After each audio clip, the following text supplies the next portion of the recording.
Coastal Alabama Community College, and I'm part of the pastry program. Today I'm going to be showing you how to make a white chocolate mousse with pistachios and a chocolate tower.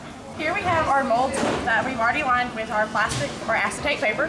That'll keep our chocolate from sticking and our mousse from sticking. Here's our white chocolate that's pre-melted, our meringue that we're going to fold into our white chocolate, and this is our whipped cream that we're also going to fold in to make our mousse.